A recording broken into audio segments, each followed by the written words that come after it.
G'day chaps, is I, Clumputcher139. Star Wars Jedi Fallen Order might be the best Star Wars game we've ever gotten. That's obviously up for debate, and everyone is entitled to their own opinions, but I'm personally of the belief that no other Star Wars game is as immersive an experience as Jedi Fallen Order. Say it with me now, it really makes you feel like a Jedi. But what's fascinating to me about this game is that it doesn't do that in the traditional Jedi way. Jedi are supposedly these all-powerful beings who engage in intricate sword fights, can block any projectile coming their way, or even rip a ship out of the sky with their minds. Meanwhile, Kestis can... he can climb, he's really got that down. Don't think of that as a bash against Cal, by the way. I think he's one of the greatest Jedi we've ever gotten, and that's exactly why, actually. Because if there's one thing Fallen Order was able to do better than most other games I've played, it's making you feel helpless, regardless of the difficulty. There are a number of moments where the player is completely overwhelmed and put in their place, because, let's face it, this is a pretty freaking hard game. However, there are 3 moments in particular throughout Fallen Order that accentuate this point perfectly, and they're points that don't even have to do with the difficulty of the game. Instead of using gameplay itself, it uses gameplay-based storytelling to make you feel like a helpless little child. If you'd like to join me, we can go ahead and take a look at this game's 3 amazing scenes. We start our journey at actually the beginning of the game. Jedi Fallen Order has an amazing opening level. It introduces us to Cal, shows the kind of life he's been living, and sets up what his ultimate trial of the game will be, all while being an incredibly excellent tutorial. However, once the Inquisitors show up, we're shown exactly what kind of game Fallen Order is about to be. Cal is thrown into a lineup, as he and all his friends and co-workers are about to be executed unless he gives himself up.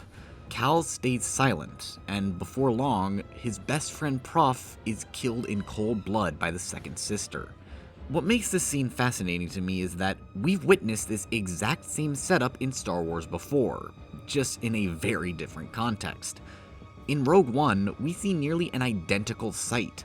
A bunch of innocent blue-collar workers are lined up and about to be executed because of a single traitor among them. The difference being, the traitor stands out in Rogue One, while he stays silent in Fallen Order. Galen Erso outs himself to Krennic as the one delivering the messages to the rebels, temporarily saving the innocent engineers. Meanwhile, Cal actually stays silent until after Prof is killed and he's forced into action against the Inquisitors. That doesn't really seem like something a Jedi would do. He doesn't ready his weapon until someone else stands out, and doesn't engage until that someone is already dead. And when he finally does engage, he is instantly shut down and thrown off a cliff with little effort. You would think a Jedi, especially one that we are controlling in a video game, would fight back and defend the innocent without hesitation, and would at least put up some kind of a fight. Well, to steal a quote from Kingsman, this ain't that kind of game. Jedi Fallen Order isn't just another game where you play as a Jedi. It's about being a failed Padawan who barely survived the Purge. You are not the same powerful Force wielders of old who could face down even the mightiest of opponents without opposition. You are alone and helpless. Cal Kestis is not like other Jedi. He is one of the very few who survived Order 66. He spent the last 5 years in hiding, doing little more than basic survival as a simple scrapper. He hasn't trained a day in his life since losing his master. His lightsaber has stayed at his side, and his connection to the Force has shattered as he lays dormant and lets the Empire rise. Saving Prof from falling was the first time Cal used the Force in nearly half a decade, and pulling out the lightsaber to stand up to the Inquisitors was the first time his weapon has been drawn. So, it makes sense then that he struggles to make his way through the train. Basic stormtroopers are enough to slow down Cal on this train. Not because they're necessarily threatening, but because Cal is inexperienced and needs to remember his training. This is honestly a genius way to do a tutorial and integrate it into the story. You need to learn how to play the game just as Cal needs to relearn everything his master taught him over the years. And if you're a first-time player, you're probably going to die a few times. Which not only shows the difficulty that you'll be facing going forward, but shows how underpowered Cal is right now. You don't have all the powerful moves you'd expect a Jedi to have. There's no lightsaber throwing to deal with long-distance targets, only reflecting their bullets back at them. There's no force push or pull to send enemies off ledges, just slow, which only holds them in place for a short amount of time. There's no crazy lightsaber combos that show off how skilled you need to be to wield one effectively. Just a basic 3-hit combo and a block. No double jumps or quick dashes, which have been staples of all Jedi movement since practically the beginning. Just a bit of climbing, which really anyone could do if they had the right strength. Also, side note, it's really cool how almost all of your starting toolkit is defensive, which is exactly what the Jedi intended on teaching their Padawans first, and is pretty much all Cal remembers, since it's what he would have been trained on the most rigorously before becoming a Padawan. And that's what Cal really is. You are not the powerful Force users of old games. You're just a Padawan. And that is especially encompassed by the end of this level in the battle against the Second Sister. This is a recurring theme throughout the whole game. Cal just isn't powerful enough to take on the Second Sister.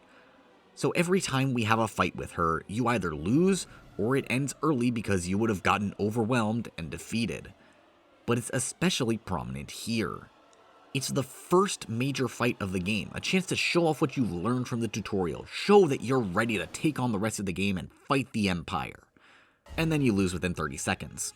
Force losses in games is nothing new, but losing this quickly against the tutorial boss without even a sliver of a chance to fight back, it shows that you aren't as ready as you thought you might be.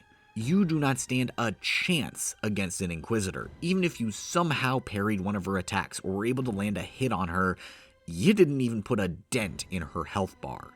And seeing that is enough to make you realize how screwed you really are. You don't stand one iota of a chance. You are literally helpless. So it's a good thing the game steps in to save you at the last moment. Because without Seer and Grease, you would have been split in two. The whole opening sequence of Jedi Fallen Order is meant to humble you, show you that this is not the Force Unleashed. You aren't going to be ripping Star Destroyers out of the sky if you can barely handle yourself against a basic scout trooper. So you need to start training and getting better. Taking the lessons Master T'Pol presses into you and actually learning from them. Especially the final test with the flip jump. Just keep failing, Master. Do you? Good. Keep failing. Keep getting back up. That is the only way to succeed. Do not allow yourself to be weighed down by ego and pretense. Let go of what you fear to lose and rise up. Keep failing and learning from your failure. It's the only way to become a better warrior and stand even a chance against the Empire. But, at the same time, what good really is the Empire when your most helpless moment was a whole 5 years ago?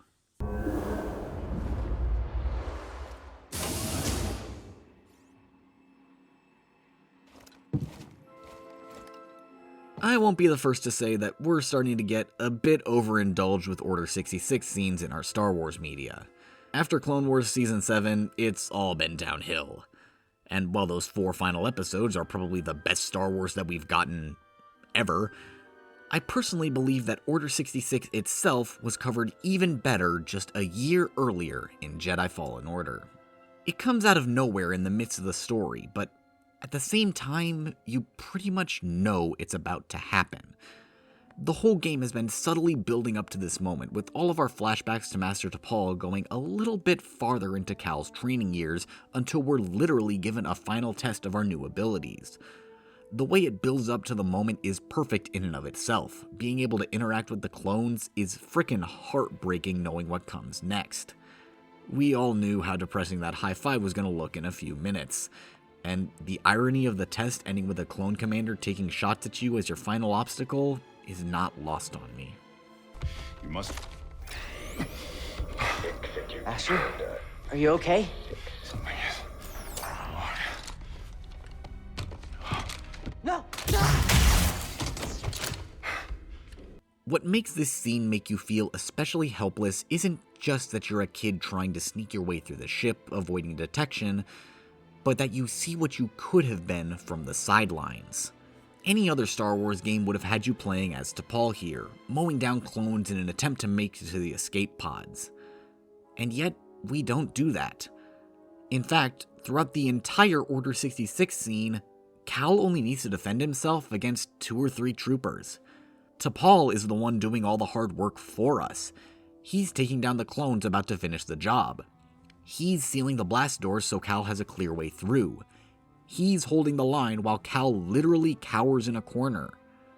As Cal, you are powerless to do anything but sneak above the clones' heads through the maintenance shafts, occasionally watching your master do what you wish you could. But you aren't strong enough. And you especially aren't strong enough when you lose your lightsaber. Now, your only means of defense, which you have had since the very beginning of the game that has never left your side, is just gone. You have no way to defend yourself from these clones except hiding and hoping that your master will be able to step in. And that's what's kind of ironic about this scene. We all know how Order 66 plays out at this point. We all knew it was going to play out as soon as we entered this flashback. And the fact that it takes place at this point in the game, when Cal has regained almost all of his connection to the Force and has become much more skilled than the very beginning, is really strange. As players, we know that we could take on these clones. We've been fighting troopers just like them left and right and winning every time. So, skill-wise, we should absolutely be able to defend ourselves and take them on. But we aren't even allowed to. Since the game cuts off any encounters we might have had against the clones, with blast doors and our master stepping in, it makes the threat feel even greater than it actually was. We could absolutely take these guys on if we were forced to, but since the game felt the need to block them off from attacking us, it makes them feel even more dangerous, and thus makes you feel even more helpless. If the game says you aren't ready to take them on and even shows your master struggling against them, then there's no way that you stand even a chance, especially without your lightsaber, which is why you don't. The sequence doesn't end with victory and defeating the clones. It ends with a barely managed escape and the death of our master. You just lost. And now you're all alone without instruction. That's why this sequence felt so terrifying, despite being something we've seen and faced so often throughout the rest of the game. It's not that you actually are helpless, it's just that you feel helpless. And sometimes, if you know exactly how to design a level, a feeling can be just as powerful as reality. Because immediately following this feeling of helplessness is a moment where you literally are helpless. Even though you survived Order 66, Cal is still struggling with the death of his master, and you're suddenly thrown into a battle against him. A battle where you can't land a single blow and you can't reflect anything. And it ends with the same thing that crippled you during Order 66. Your lightsaber is just gone. But unlike before where the game held your hand the rest of the way through the encounter, this time it's really gone, forcing you to run out of Dathomir with absolutely no means to defend yourself. The most hostile planet you've faced thus far, with no way to defeat the countless enemies blocking your path. Before you were able to sneak above their heads and let someone more powerful than you take up the defense. This time, you have no choice but to face it head on. It's cruel, and it sends both you and Cal down your depression arc. At this point, is there any way to continue forward? Cal is at the same point he was during Order 66, alone with no means to defend himself and an entire galaxy ready to pounce and kill him.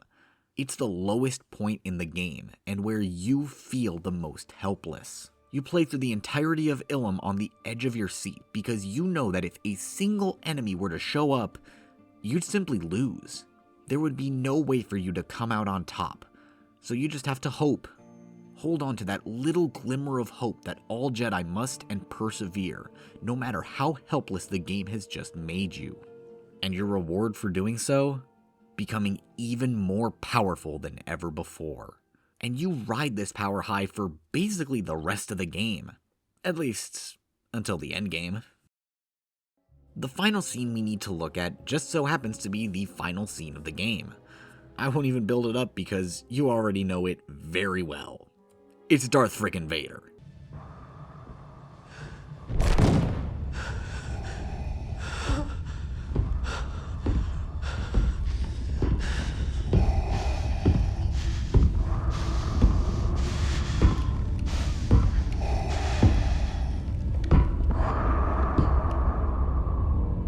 Be honest, who didn't get chills the second you heard that breathing? And that's kinda strange, right? Since when has the audience been truly afraid of Darth Vader? Normally we all cheer when he shows up because we know we're in for an amazing scene. Like the hallway at the end of Rogue One, or when he confronts Obi-Wan in Episode 3 of Kenobi. We might be scared for the characters involved because we know they're probably gonna die, but we're never really scared of Vader himself, especially in games. When Vader shows up in Star Wars games, you've got two options. You beat the living shit out of him, or you become him.